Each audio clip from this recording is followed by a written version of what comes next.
Hi everyone, I'm Garrett, I'm Harrison.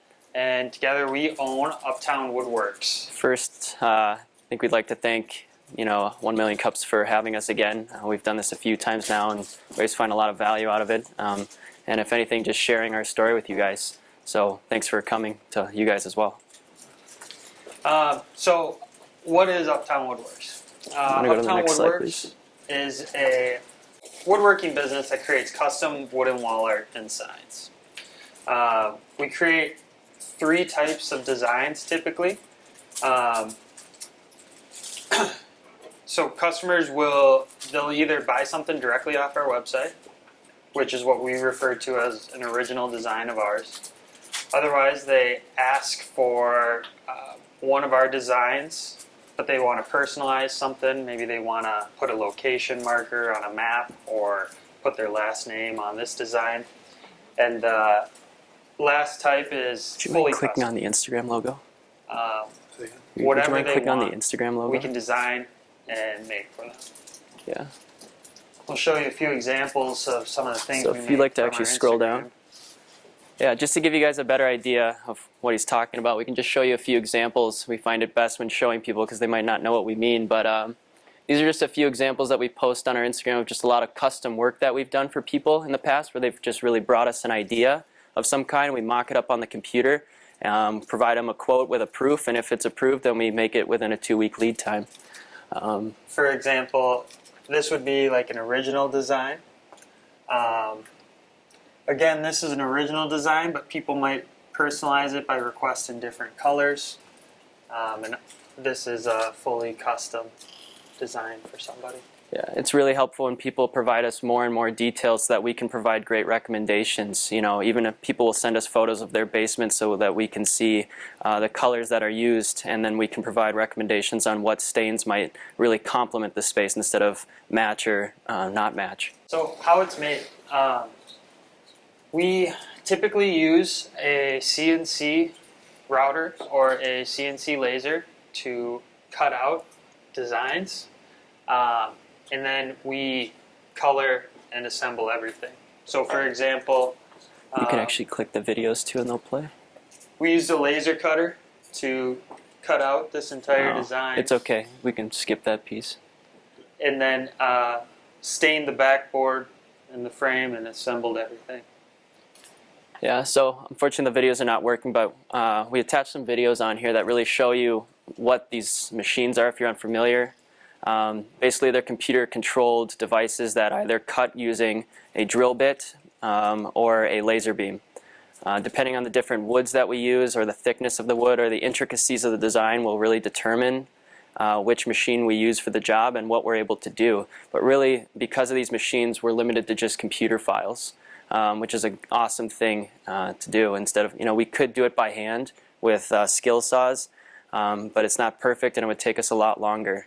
And our goals for the business are definitely to scale outside of just a hobby business outside of our garage. So these machines really increase that efficiency and make us have high quality products that we maybe wouldn't be able to do otherwise. How we got started. We both kind of been do-it-yourselfers our whole lives. We did a lot of projects with our dads growing up. And it kind of started when I was working an engineering job and I kind of felt like I needed a creative outlet. And I don't know how many of you are familiar with the makerspace, but I had visited one in Kansas City for something unrelated, and I thought it was pretty cool, so I decided to find one in Minneapolis when I got home. Ended up finding a place called Northeast Makers and joined, and I thought, best case scenario, I learn how to use the equipment and figure out something to make and maybe start a business around it.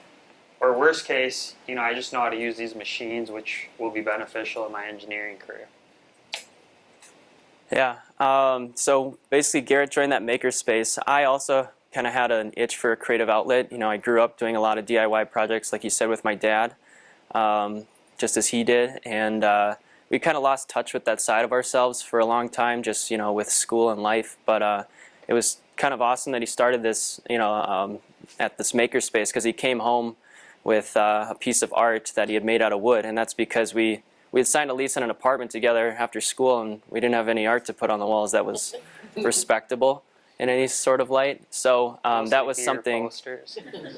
So that was something that we were looking into, and anything we looked at was either too expensive, for what we liked, or we just couldn't find something that we liked. So basically, he decided to make something. And so when he brought home this Minneapolis skyline that you see here, I was pretty blown away by that, and thinking, if we can do that, we can do pretty much anything. So we just really started making more stuff for ourselves, and then friends and family, and it just kind of snowballed from there. In addition to that, we decided, maybe we should go try and sell some of this stuff outside of, just to our friends and family. So we identified an immediate opportunity, basically that weekend, which was the Minnesota Hockey Expo. We were both hockey players, played in the state tournament some, so we were really familiar with this event, and thought, we could make some pieces of art that would resonate well with that community. And sure enough, we got a booth and designed some pieces and made it all in a few days, and went and sold out of our stuff. So that kind of, led us more toward proving this concept out, and kind of keep going down the rabbit hole to figure out what this business could be. Our current operation, it's just the two of us. I'm full-time and Harrison's part-time. Like I said, I have a mechanical engineering background, and Harrison works as a digital marketer by day. And right now we are operating out of our makerspace, but it is the last week we'll be there because we just rented a new space. We'll be setting up a shop of our own. Yeah, last time we presented at 1 Million Cups, that was a big thing.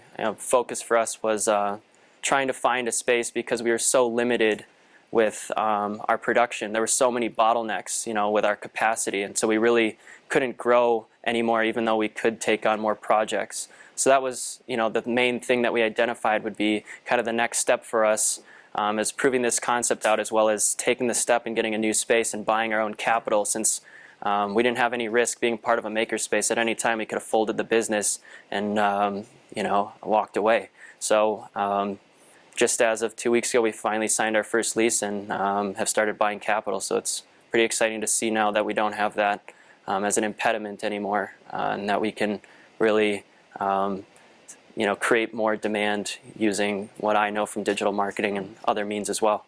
Before getting our shop, we also were putting together a business plan, and that kind of forced us to, for the first time, really look into the wall art market within the United States and internationally, but mostly focus on the United States.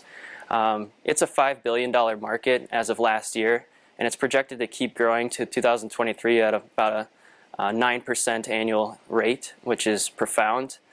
This is mainly due to a few factors, but it's really the interior design boom that has kind of occurred and is going to keep rolling due to such factors as more visual social platforms, the rise of certain things like HGTV shows that really kind of captivate people, and as well as the DIY movement are certain factors that I think have really made this area grow.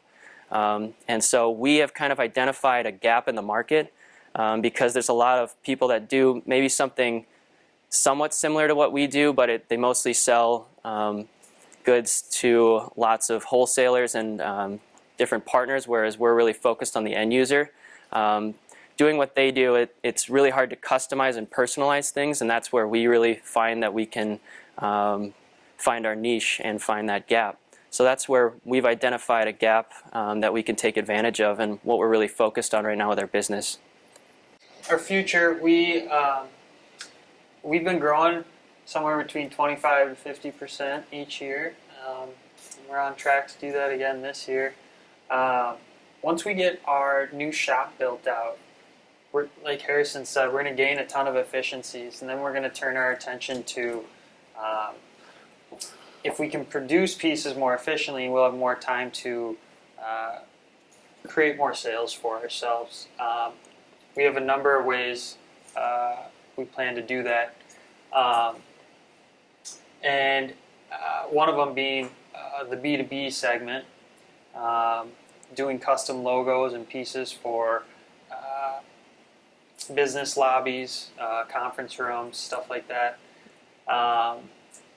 And in about a year and a half or so, like 2021, we want to start expanding beyond Minnesota and take pieces like our Minneapolis skyline, our Minnesota shapes.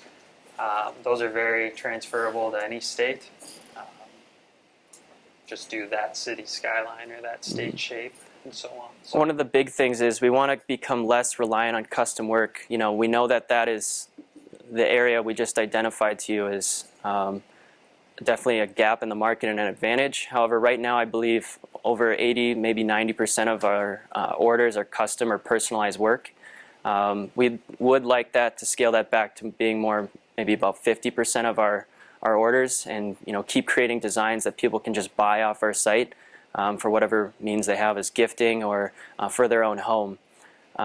Due to the fact that custom work is very time intensive and it's much harder to scale than designs that are made by us, and also that we have an inventory now that we have our own shop. That was something that was also a bottleneck, was not being able to really store any material goods or finished goods. So that's something that we hope to take advantage of at the new shop, and kind of shift that current mix to be a little more equal than it currently is.